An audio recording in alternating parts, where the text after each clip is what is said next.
Got it. Recorded starting. All right. Ready? Yeah, I've been born ready. You want me to just take off when I'm charged up? Yeah, I do. Okay. Hey there, folks. I'm Isaac, and I've climbed Mount Tamaranch to wake the windfish. And I'm Claire, and I have got a really cute transit card for Chicory to hop on a bird. Oh, that's nice. That's a Yeah. little bird card. Yeah. Okay. Well, and this And is Make make That that Game game where we pitch the latest Greatest. new video game ideas. Will probably never actually get made.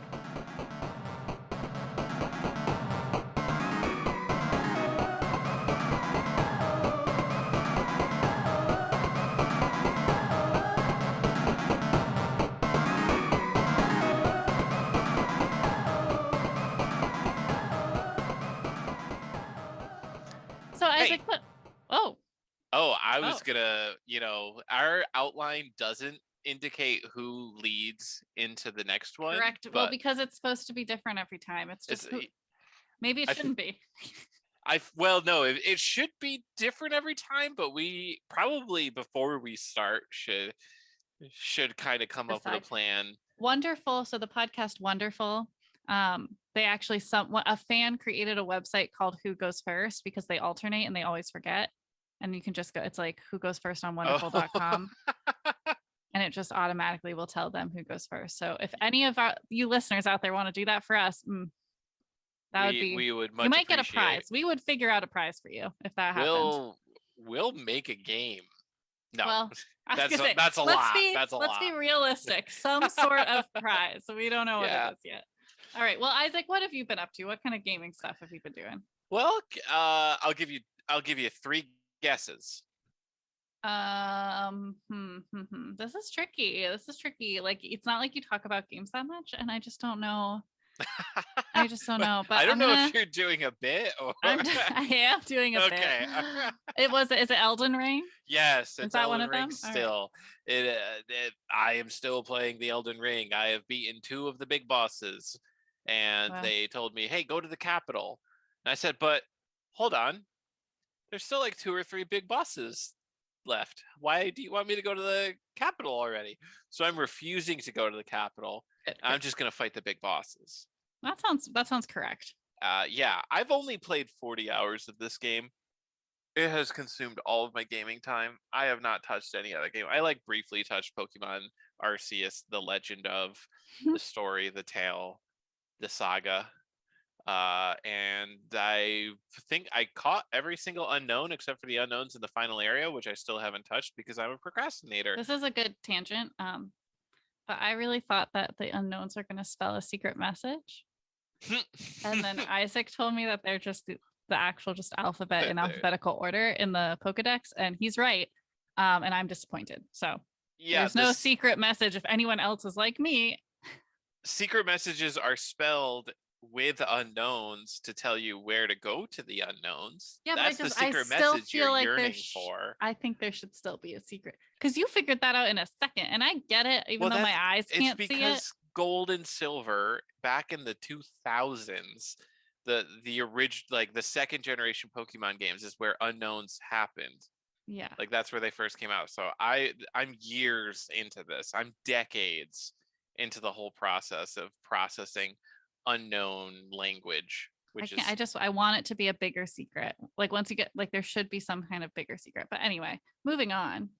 Yeah, what are you gaming these days? I've also just been doing one game. It's just Chicory. I haven't had a lot of free time in general lately, and Chicory is kind of the best relaxing chill out game. So I'm still working my way through Chicory. It's a very cozy game, you would say. It's a cozy little game. Little campfire. Or sorry, not a campfire. A little fireplace fire. A campfire isn't quite as cozy as right, because you're like mostly outside. Yeah. You want an indoor fire for maximum coziness with a little blanket, a little hot cocoa. Ooh, that sounds so nice. Apparently, in my head, cozy only exists in the winter. Yeah. I mean, I think because I think you can be cozy in the summer. Maybe it doesn't seem like a cozy like cabin, like a cozy cabin. Yeah, and where do cabins are a winter thing. Well, There's no, they're also a summer cabins. thing. Yes, there are. No, in summer you go to cabanas. I mean, that's a different thing. You can do either thing. No, it's one or the other. No. Okay. All right. I don't believe it. Mm-hmm. Okay, so yes, you're playing Chicory. Yep, that's it. Oh. So since we're both playing the games we already honked and bonked, Isaac, what are you honking and bonking? I'm going to honk and bonk. Wait, hold on. Oh, geez. I'm going to look up. This should have been in my notes. I'm sorry. If I'm going to say a game, I got to say who makes it so that people can track this down and play it. Yeah. And I got to do respect to the makers. Yeah. Okay. I am doing Enter the Gungeon by developer Dodge Roll. This is a game that's available on Steam, probably other services. Oh, it's on Switch, PlayStation 4. Stadia. Ooh, you can get it on Stadia. But yeah, it's and just to remind our listeners, we're trying to remember to do this. Honk and bonk is when we talk about a game we've played. We don't have to have played the whole thing, but the game we've played, the honks are the things that we really like about the game, and the bonks are the things that we think could be improved upon the game. Or not even necessarily improved, just things that we didn't like about it. Or things that we would change, I guess. A change would be an improvement, though, right? Like, we wouldn't be like, well, I think it should look worse. True. Yeah, well, okay, but if we thought that, we would have a good reason, and we would think it would improve the game. Yes. Yeah. We're not trying to change it to make it bad. That would be weird. That would be silly. No, we would want to change it to more fit our personal tastes. Correct. But anyways, moving on. All right, honks, bonks. Honks, Enter the Gungeon. Killer soundtrack. Now, are you saying dungeon with a D? No, Gungeon. Okay. All right. Enter the Gungeon, because it's a dungeon of guns. Okay. So Enter the Gungeon. Maybe I should start with like a little description. It's a gunfight dungeon crawler. You pick one of several characters. I believe that there are unlockable characters. You pick one of them, you go into the dungeon, you have a gunfight with all the denizens of the dungeon, you find the boss, you move on to the next level, and your goal is to get to the bottom of it. Honks.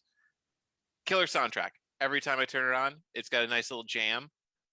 Love that sound. Absolutely love it. And as I'm going through doing the gunfights, it sounds like I'm in a gungeon. I don't know how to describe it. Sounds like I'm in a gungeon. Never been in one in real life, but it feels like I am. Second honk, there are differences between each of the starting like characters that you can pick. So I would equate the characters with classes, but I guess they're probably more similar to like distinct like characters, probably with personalities and stories of their own. Each one kind of makes a big change to how it's played. For the most part, I play a class called Marine who comes with a shield. Well, I guess like the first hit that you take is ignored because it's your helmet, and then like when you get the hit, the helmet actually falls off. So like when you're in like the danger zone or not. I think he's the only one where like you take like in one full clip of ammo, you'll kill like a basic enemy guy. So like the other classes, I'm pretty sure it's a lot of like shoot 3 times, reload, shoot 3 times, reload. Whereas the Marine has like 6 or 7 shots in its gun. So you can shoot 6 times, kill an enemy, and then reload, shoot the next enemy. And assuming you're 100% accurate, and because I'm not 100% accurate, I really need the leeway. Like when I play the other classes, I'm like, oh, wow, I just missed 3 out of my 4 shots. I now need to reload 4 more times to take this enemy down. For the most basic guy, it takes forever. So I like that each class has the distinct feelings. Another honk, every level guarantees at least 1 new gun drop. As far as I can tell, I should have preempted with this. I have not actually beaten the entire game, but I have logged quite a few hours in it. I just suck at it. So I haven't seen past, I think, the second set of possible bosses. Wow. I don't know actually how deep this dungeon actually goes. Like, I don't know if it's like 3 bosses, 4 bosses, 5 bosses. But anyways, every level that you get to guarantees at least 1 new gun drop. Nice. It's just a matter of exploring the dungeon to find it, and because it's randomly generated, you could not find the gun on the level until like the very last room, and fighting your way through all of the rooms might not be That's super use of good. your time. Yeah. Like you might take a ton of damage looking for a gun. And then especially if the gun that you find is not a good gun, you're like, I just fought through this entire level and I took so much damage and I gained nothing for it. Mhm. Anyways, final honk. Every enemy that I've encountered has been extremely unique in either its movements, its attacks, or how it can be attacked itself, which is very good. It means that even if I'm only playing the first 2 levels, the distinct like combinations of enemies, it doesn't really grow old that easily, especially because it's randomly generated. But like fighting a normal bullet guy with a machine gun and fighting a ghost with a shotgun. This sounds probably super weird to you, who I don't think you've even seen me play this game. No, I've never seen this game. but yeah, like those 2 enemy types are extremely distinct in how they function, and then when you put them both in the same room together is completely different than like a room with like 3 ghosts or 4 shotgun guys or a wizard and 3 just basic enemies. Just basic. So basic, useless. But yeah, that's very interesting. An actual final honk. Part of this, it's a gunfighting game. There's a lot of tables in these dungeons, and you can run up to the tables and flip them and use them as cover, just like in all the movies. Oh wow. And that is just such a key little thing to add to the feel, make it a real gunfighting experience. It's great. That part does sound nice. Yeah. So for the bonks, and I will say none of these bonks, all of these bonks I think sit fairly in my seat. I'm not sure if this is a game design thing. I've played it a lot and I don't really understand how to use items. Like there are guns and then there are like bonus items. I don't actually know how to use like the Marine starts with a airdrop that will drop a package of ammo. Every time I play, I have to go into the settings menu to see which button actually does that, because it is not where I as a gamer expect it to be. So I would say that this game is very similar to Binding of Isaac in a lot of ways, which is another very similar game where you play as a toddler that cries at horrible mutant zombies. Pretty similar? It didn't sound similar when you described it to me the first time. No, it's the same kind of procedurally generated top-down shooty game. But yeah, so in Binding of Isaac, I don't know if it's just because I've played that one more or because it says every time you open up the game which button does which thing. Like it's literally the first screen. It gives you a mini tutorial. Gungeon's item use button must be in a weird place, because I should have played before this podcast to be sure. I'm pretty sure it's not just like press the X button or like right click instead of left click. So it's not necessarily bad design, but maybe unintuitive for me who has a semi-extensive history with other things.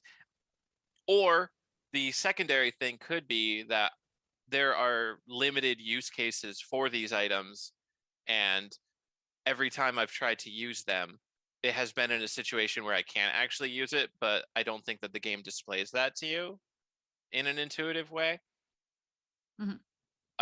So again, this is just me mostly being an idiot. I'm sure if I sat there and did the tutorial, I could hammer this into my brain, but my brain doesn't want to absorb how to use the bombs or like the ammo drop item. Those sound pretty important though. Right? Yeah, but I've made do without them. Oh, wow. So like on one hand, I guess that is a honk that idiots like me can play this game and not need to use like these bonus items and bombs and stuff.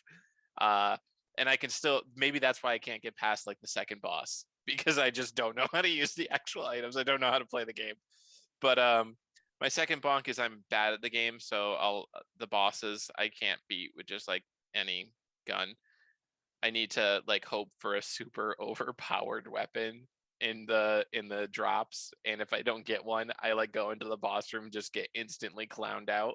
Oh man. And I'm like, oh man, if only I got the good gun instead of the BB gun. And my final semi bonk, you can tell I'm really grasping for straws here, but there's like a rat or some other character. So, okay, you run through the levels, you shoot enemies. Sometimes they drop health pickups. And you don't always need health pickups. Like sometimes you're at full health and then you run through the level and then you get your butt whoops in another room. And you're like, oh, I could really use that health item before I go back to the boss. So you go back to the room where you dropped the health item and didn't need it before, and it's gone. And I'm pretty sure that in game there's like a character that goes around and like takes the items that you leave behind. I hate that character. Okay, but like that's amazing design though. That's hilarious. No, but I have in parentheses in this bonk, it says this is actually good game design because it makes a tempo for the game to play out. Like you can't just preserve things. Like you have to keep pushing forward and like go back immediately. And this is you can't depend on these things. So it's actually good game design. But because I'm bad at the game, this is another I'm bad at the game. So this is a bonk thing. Wow. But yes, that is actually really good design. You are correct. But yeah, those are my honks and bonks for Enter the Gungeon by Dodge Roll, published by Devolver Digital, which is a big publisher. So that'll be an easy way to search it up. It's available on Steam, Humble Bundle, GOG. Yeah. How about you? Do you have any honks and bonks for us today? Yes, I do. Yeah. So I'm going to honk and bonk a game called Turnip Boy Commits Tax Evasion. Yes, it is fantastic. I don't remember when I played it.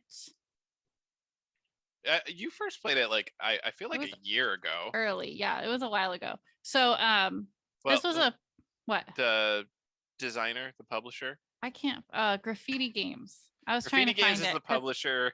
Snoozy Kazoo is the developer. Okay. Sorry, I see it it's like all the like where you can get it, which is like it's on Steam, it's on Switch, which is where I played it. It's probably on other things. I just was having trouble finding the actual publisher. I link them all too though. So yeah, everyone in the show notes, in the description, I always link the games we talk about. So if you hear a game and you're like, that sounds so cool, I want to try it out, or prove us wrong about a honk or a bonk, then tell me what button I use to use those bombs. Checking it out. Yeah. So Turnip Boy Commits Tax Evasion by Snoozy Kazoo. So this was, I think, the first game I played after playing Link's Awakening. And Link's Awakening was on the Switch. So the new version was basically the first like game I played, I think, all the way through, like ever in my life. I say game. I shouldn't be dismissive. We were talking about this. Sims is a game. That's true. Real. No, Sims is a game. Barbie fashion show is a game. But it was the first. What would you? I guess RPG. Is that what it is? Like, what is it? I wouldn't really say it's an RPG. I would say, yeah, it's a adventure, action adventure, because there is like fighting in it. So it was the first action adventure game I played all the way through. I think that's the truth. So it's still pretty like fresh on that. And Isaac actually found this one for me and said it looks kind of similar in layout. Like you'll probably understand it based on playing Link's Awakening, and it looks really fun. So I was like, yeah, sold. So basically it's about a little turnip who commits tax evasion. He owes money on his dad's greenhouse and hasn't paid property taxes. So because of that, the Onion, who's the mayor of the town, is having him go on these quests to like pay back his property taxes. And it takes place in this cute little village with all these talking vegetables and fruits.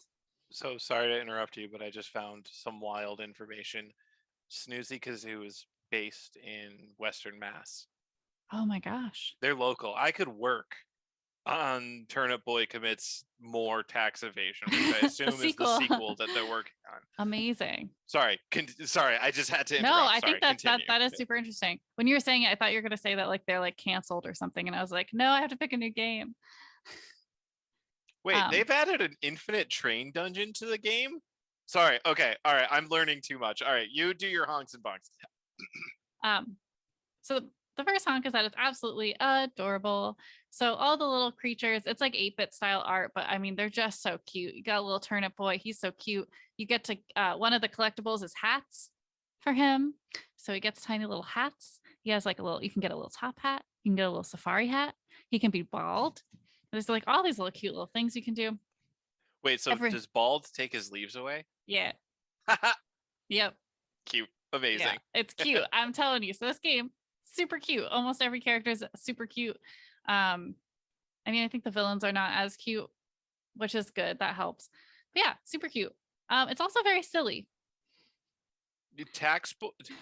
Turnip Boy evades taxes. It's very silly. And I was reading because I was trying to remind myself of the plot. So I did, and I'll talk about this a little in the box, but I guess I can start now. I did replay it this morning, just like the first kind of like hit the first benchmark to refresh my mind on the game.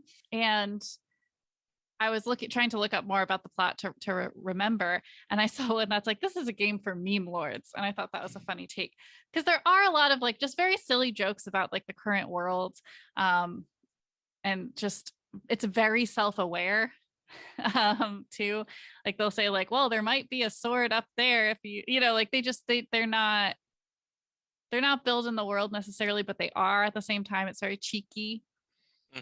Which I really appreciate and I think is funny. I can't think of any of the good like meme lord jokes right away, but off the top of my head, but there are like, and there's also, this came out in 2021, so there's some COVID references too. Like there's some stuff you have to like get a mask for. There's journal entries that kind of reference what sounds like a plague or pandemic that you come across. So it was very of the time when it came out.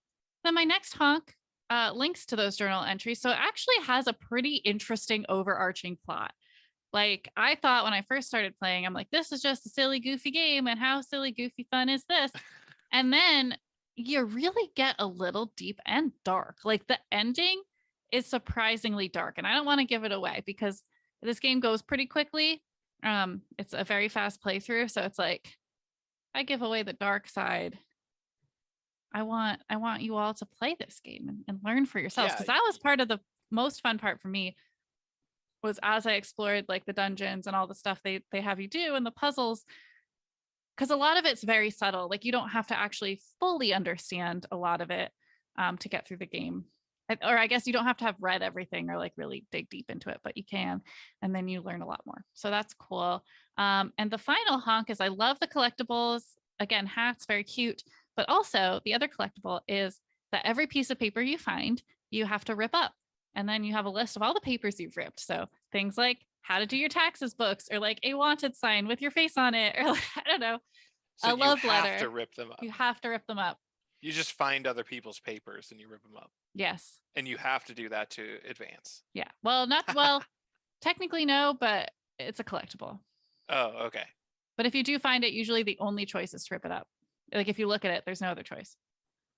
Okay. You have to, because Turnip Boy's a menace. Yes, a menace to society. He's Turnip Boy. He evades taxes. Which is a great segue to my bonks, because my first bonk is that sometimes it makes you feel bad because you have to be mean.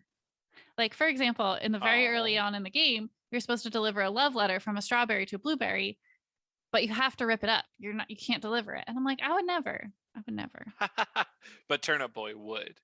And see, this is not a role-playing game. You don't play, or I guess it is a role-playing game. You play the role of Turnip Boy, and you're forced to. Yeah, and they'll call you out for murder. It's like you kill like one of the villains, and they're like, I can't believe you straight up murdered him. And it's like, oh dang, okay. You had to. Yeah. Oh, geez. I know. That's what I'm saying. So, I mean, it can get a little bit uncomfy. The other thing is there's no mechanic for hints or help. So what was really interesting and what I was really proud of myself, I mean, granted, I'd played the game before, but probably a year ago, I played through really fast this time, like the amount I played. I didn't play the whole thing. But it like made so much more sense. And I'm like, wow, I've really grown in just how to think about games and how to figure out the clues they're already giving you. You're a master gamer now. Yeah. So that was very cool for me to see like, wow, I'm really so much better at this. And of course, some of it's familiarity because I did play it once. Well, yeah. But muscle memory. I remember the first time was really hard because, again, I'm straight off of Link's Awakening, which was a big, it was a big job, I guess, to get through. Yeah, well, it was a big whole. It was a whole big, very honestly large game, especially for a first non so like there's Sims games which are kind of like open, like you kind of do what Yeah. you want. It doesn't really have like an objective. There's not really an end.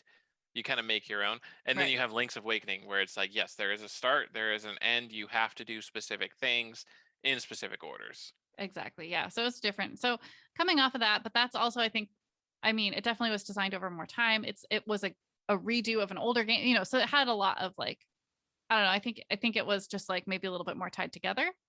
And you Mhm. also were there helping me. So when I jumped into this game, I was like, I got stuck a lot. Like a lot. Like there's one joke where there's a famous streamer and they ask for a tier 3 sub, but you've just talked to like someone who owns a sub shop. So you're supposed to get them a sub to eat. But I was thinking of subs like for streamers because Isaac has a Twitch and that's what they were literally talking about. And I didn't make that connection. Isaac had to make that connection for me. I remember this is like very early on, but like, and so it was like things like that where it's like so new, like it's funny, but I wasn't getting it. And unlike Link or Chicory, even there's no like someone to call for a little hint. Like there was no like hints. And maybe I'm wrong. Maybe there was a secret hint that I never figured out how to use, but I couldn't figure out any help. So I always had to ask Isaac when I was stuck, which was a little bit frustrating. And then the other thing, the other bunk I have is that it's really difficult to like time and point weapons. And I remember this too when I was playing. So like your movement is very fluid, but you can only point in the 4 directions. Does that make sense? Yeah, okay. I mean, Link's Awakening is kind of the I same feel way, like right? I feel like Link himself moves more on a grid. A little bit. Legend of Zelda's 2D games are actually pretty famous for like their system, which I will go into deep detail later if you want, but maybe not the best podcast content. Yeah. So anyway, so that was just so sometimes like I would think I was facing the enemy correctly, but my sword would go a completely different direction. And I felt kind of better because as I was researching this for the Honks of Bonks, that was something that other people brought up. And I was like, oh, cool. So this isn't just I can't use controls. This is like this is like tough. Because the final boss was really hard. Like I thought almost unplayable hard. It was very frustrating, especially because they kind of trick you in thinking that the game is over, but then there's like a second final boss. And so you're like, oh man, I just did this. Oh. And it's like way worse. And again, incredibly difficult. And you have to sacrifice people for it. So it is like, I would say absolutely play this game. 100%. Oh, I should go back. Absolutely play Enter the Gungeon. Let's just click that back into the appropriate place so it seems like I'm smart and did the right thing in the right order. You know, I just keep it live. I just keep it in. No, it's all part of it. People will know I'm a fool. So I guess we're at that point of the podcast now where we will pitch each other games. So Isaac, do you have a game to pitch to me? The main event. Okay, yes, the main event. The what's the French word for main event? Anyways, moving on. Is that I have for you a game that I want you to invest in. Here's going to be my pitch. This is the elevator pitch, but this elevator goes from 0 to floor 100, and you're stuck with me the whole time. Is that the game? Is the game the elevator? No, Oh, no. I'm just adding story to the pitch session. Okay, this game is called Black Ice, which probably exists as a game already, but yeah, Black Ice. So the setup is you're driving your car, you hit a patch of ice, it goes out of control, you slide off of the road and get into a deep ravine. So you have to escape the ravine. However, this isn't just a normal ravine. This is a spooky horror ravine, which is A, much larger than one would assume a ravine could be, and B, contains a little something it shouldn't. A little something beyond mortal understanding. There's something going on here. It's not just, oh, I gotta climb out of the ravine. It's like I'm stuck in a nightmare partial reality. Basically, think Silent Hill, if you're familiar with Silent Hill at all. So the actual mechanics is, so this game is going to be chock full of everyone's favorite platformer mechanics. Not necessarily platformer, but like the slippery ice. Everybody loves when there's slippery ice, whether it means that your character kind of has a little, they have to build up to get moving a little because their first few steps are them slipping in place on ice, and then they keep sliding once you stop moving, to full on like uncontrollable sliding. Just all the worst ice mechanics from all other games. So you are being sarcastic. I was trying to figure it out that this is everyone's favorite. Correct. Okay. Yeah.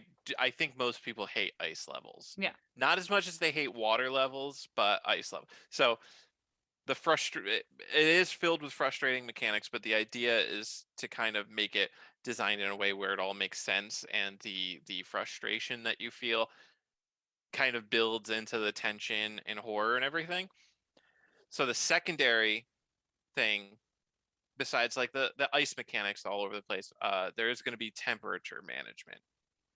And it's not going to be as simple as, oh, you get too cold for too long, you die. When things get too cold, your character starts slowing down. They have worse grip, so like they can't climb up things as easily. Like if you have to climb over a fence, for example, your grip won't be as good. You might have trouble with that or go over that much slower. Holding and using items is harder because your fingers are so cold. Even using a hammer kind of becomes hard, let alone finer manipulation with really cold fingers. And also, there is a monster that lurks in ice. They kind of exist as a reflection within the ice, but when it gets too cold, they can actually leave the ice and come a short distance out of the ice and like chase you. Okay, I like the lurking. I think that adds a big vibe. You can, so your methods for like scaring it off, because you can't defeat it, obviously. This is a powerful monster beyond mortal comprehension. You can only really repel it by using light or fire or heat. So, if you're warm, it has trouble seeing you and / or manifesting near you. And this could easily just be a hallucination of the character that you're playing as, from like the onset of like hypothermia or something like that. Oh, wow. Like this might not even be a real thing that's happening, but your character, and as you're playing this game, is definitely experiencing that a monster is coming directly out, like rising out of the ice and chasing them. But and then that kind of plays back into like the black ice, because if you shine light on a patch of ice, the monster can't actually come out of it. But as soon as you have to turn around to do something, or like there's multiple patches of ice around you, the monster can rise out of it, or like if it's ice on the ceiling, can fall out of it or come out of the wall or whatever. Okay. So that's the game idea. Wow. That's black ice. I like it. Spooky and relevant. And I like that you are putting every worst mechanic you can in one game. I think. Well, I haven't said anything about a water level, but now that you mention it, the only thing that could make a game about being in like nighttime winter blizzard conditions covered in ice and like off-road survival situation is if there is a period where you are forced to swim through water for a period of time, because that hits like even extra levels of fear, because hypothermia, your clothes are now weighed down with water. Like that would probably kill a real person. Yeah, so that's actually, there is going to be a water level when black ice inevitably gets made with your generous donation, your investment in this, because this was such a good pitch. Yes, it was. And your investment, you are going to give me in return for my pitch, a pitch that you came up with yourself. More valuable than gold. More valuable than gold. Yes, so my game pitch is definitely that. It's called Pet Detective. Did you say, okay, Did you say pet detective or Pet. het detective? Pets detective. I did hear Pet. that correct. No, PET, like a little pet you have. Oh, okay. All right. Pet detective. All right. It's called Pet Detective. And it was inspired by the fact that I made our cat a resume this weekend. And A little worker now. yeah, so here's the idea. So you're a cat, you play as a cat who's a PI, a private investigator. And this is a blast from the past, but I see the gameplay very similar to Carmen Sandiego Lost in Time, which is a PC game I used to play. Okay. So basically, you'd have people come into your pet detective, and everyone's pet is a pet. And I kind of want to play with kind of like the Secret Life of Pets, I guess, where you like they're all pets, but then when their owners go to work, they have a whole situation. They do their own whole thing. Yeah. Yeah. So a pet will come into your office.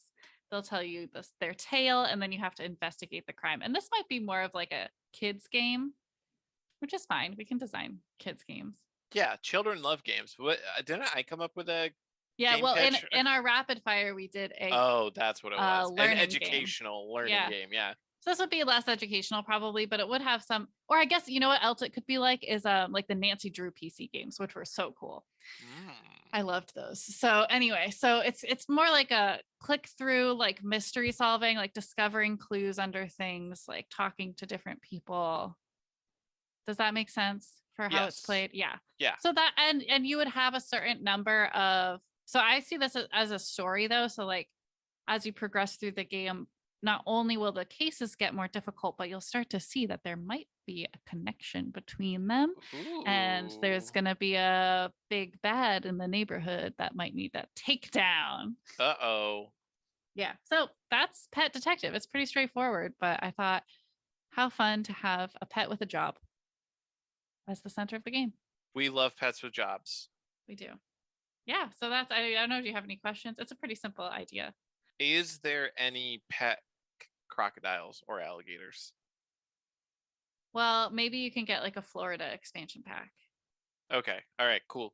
As long as it's at least a DLC. I think it's it's mandatory. It's a choice. Yep. Especially, I mean, that could be the villain. The main villain could be causing trouble because it's an abandoned pet alligator who was flushed down a toilet and now is embittered towards pets who live the good life. Honestly, that sounds like a Disney Channel original movie. I actually, isn't this the plot of All Dogs Go to Heaven? I don't know. I've never watched that. I've watched it as a very young child. I don't think it actually involves. I think that there is an alligator, but I think it is an enemy that a villain has recruited or something. Anyways, hey, you ready for the rapid fire round? I am. This is my favorite. This is my favorite too. Oh my god! Wow, should we cut out all the other segments and just do? Okay. No, but it is the good stuff right here. So for rapid fire, we're going to generate 3 random words from a random word generator. Generator is what I said. We're going to together come up with a game idea. We have to name it, and we only have 5 minutes. And it has to include all 3 words in some level. Okay, we can be a little creative with how we do that, but they have to all be sort of there. We just have to make a justification for why that word is connected. Yeah, exactly. All right, so I'm going to launch the random word generator. Are you ready to start the timer? Hold on, my phone went into sleep mode. I was ready. Okay, no. I am ready. Okay, I am generating the words. Here they come. Cream, protection, favor. Okay, cream, protection, favor. Cream. Okay. I mean, whenever I see the word protection, I think tower defense. And then we can work. Pie. Oh. Pie. Oh, hold on. So, yeah, tower defense, but it's pies instead of like pies to the face, like you're slinging pies. Oh, I was going to say there's a pie on the windowsill. Okay. And you have to defend the pie from all the people floating through the air with the cartoon smell tendrils and they're luring like them in. And it can, okay, no, this is done. The game is done because guess what it's called? It's called Can You Do Me a Favor? And at the beginning, it's just Granny's like, hey, can you do me a favor and make sure this pie stays safe? Yeah. Okay. It's, Boom. it's banana cream pie. 1 So- minute, and we got it. Hey, It's can you it's do me a right though, favor? right? Yes. That's it. I think That's we're the good game. with that one. Okay. Okay. Boom. Wow. All right. Well, we need to get another 3 words. I don't think we've ever done one that fast. I don't think so either. I mean, Okay. whew, wow. All right. Obstacle. That's Okay. pretty easy. Obstacle. No games. have those. Ratio. Ratio. Aluminum. Oh, jeez. Obstacle, Aluminium. ratio, Okay. aluminium. So, okay, I will be honest. My first thought with the previous one was a JoJo's Bizarre Adventure reference, and even more so, this one. Also, I immediately think of a JoJo's Bizarre Adventure reference, but I mean, feel like I don't even know what that. yeah, would you won't know entail. what that is. So, like, I can't get you on board with this idea, with these ideas. So, okay, aluminum, ratio. What was the first one? Obstacle. Obstacle. Oh yeah, the easiest one. Obstacle, aluminum ratio. So I'm thinking, so aluminum is an element, right? Yeah. So maybe we need to be mixing different ratios of elements. It's like a science game. Oh, a chemistry learn 'em up. Chemistry learn 'em up. Yeah, exactly. That's a really popular game category that I think needs more games. I actually did have a chemistry learn 'em up game as a youth. Wow. Well, do you remember what it was called? I don't remember, but it was about like you were these time traveling kids. I think my little brother had one for his age group that was set in Egypt, and it had a number of puzzles that you would learn. And then mine was like 6th grade or something, or 7th grade, and there was these plants that you had to mix chemicals to defeat. Yeah. Anyways. Anyway. Okay. So obstacle, aluminum, ratio. We are mixing elements, specifically scientifical elements, Mhm, not like mhm. earth, wind, water. Right. Okay. Right. Periodic table stuff. Okay. And to overcome obstacles. Okay. What are the obstacles? That I feel The like we have obstacles are, killer plants, just like I just said. We're ripping off this game. Oh, come on. Complete. No. I mean, there's various obstacles. Each obstacle needs a different elemental composition to. Right, but I guess why I'm asking is like, what flavor of game is this? Because the obstacles are gonna is it goofy, silly? I think Is it's a it goofy, silly. scary? Okay. I think it's a goofy, silly adventure. I think it honestly, educational adventure game. This is specifically Okay, so for another educational game. another educational Okay. game. All right, I like it. All right, what do we call it? We call it. Can we get periodic table in here? I was gonna say somehow? like Periodic. periodically fun. No. Hey, it's a game for kids. Okay. Table turning the table. Turning the periodic table? No. Well, I mean, how do we include the overcoming obstacles aspect? Well, all right. Elementary. Nope. Ignore me. Periodic table tossing. Okay, here it is. Here it is. Learn 'em up kids, elemental blast. Okay, I like elemental blast. Learn 'em up kids will probably make nobody ever want to play this game. You don't Learn want 'em up kids? You don't want to play the game series about the Learn 'em Up kids? I feel like Learn 'em Up Kids Oh wait, is a good. the Learn 'em up kids is like a group of kids. Yeah, no, that's the Oh, okay. characters that the game is, and this Yes. is Okay. Then yes, this I'm on board. is- I thought that was like a command, like learn 'em up, kids. Oh no! was This like, is no. the Learn 'em Up Kids. Okay. Yes. The entry in the Learn 'em Up Kids series called Elemental Blast. Elemental blast. Yes, I'm on board with that. I like that. I'm good. How much Yeah. time did we have left? We have 51 seconds wow. left. Okay. Yeah, that was a tougher one. All right. Are we ready for our final of this episode? Yes. Rapid fire. Yeah. Dun, dun, dun. Born ready. Host. Host. Peace. Peace. Oh. Like world peace, and then scrap. Host. Peace. Scrap. Okay. So United Nations. This is like a world parliamentary thing. Okay, before we get too deep, I went a totally different direction. So we might be able to combine, but I like to share. Okay. Well, I'm just thinking, have you seen the parliament sessions of some like European countries where like they just literally get into fist fights? Because that's where I'm imagining the scrap comes into. Scrap isn't fighting. Okay, but so what's your idea? I had an idea. I thought host. I immediately thought about ghosts. Ghost host. Ghost host. A host. You can be a host of a spirit, right? And then peace is like we got to get the spirits at peace. Scrap, maybe there's scraps of paper that tell us about who the spirit is. I just can't. I just like the ghost games. I don't know. Okay, so it's a first-person adventure game. It's a first-person adventure game where you explore a house or houses. You find scraps of journal entries or newspaper clippings or something that explains what potential spirits might exist there and how to put them at peace. Yeah. Boom. And then you have to do that. And that, well, of course. Yeah. Obviously. All right. So what are we calling this one? Gone Home 2, Gone Homer. No. No. Gone Ghost Home. I mean, it could just be like rest in peace. Peace. Oh. No. Yes.